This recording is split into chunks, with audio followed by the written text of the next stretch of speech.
In this video, I'm going to show how to view snaps on Snapchat web. It is very quickly and very easy, okay? First of all, I will point out that I'm doing the process on Windows, but it's the same process, the exact process on any computer. The first thing you need to do is search Snapchat web and log on the website, okay? After doing that, you need to log into your account. Then you come to this page, okay? And you will see 5 options right here. You just need to click on the third option in the middle button, chat. Okay, click on this option.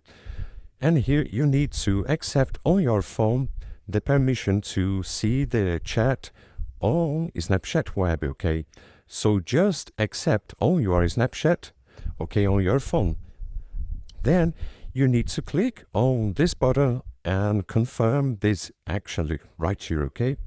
So confirm, allow, and then you can see the chat and the snaps on Snapchat web, okay? Just click to see the snaps and click again and you will see the snaps on your Snapchat web, okay? I hope I help you all to see snaps or Snapchat web. So if this video helped you in any way, hit the like button and subscribe to our channel to receive useful tips.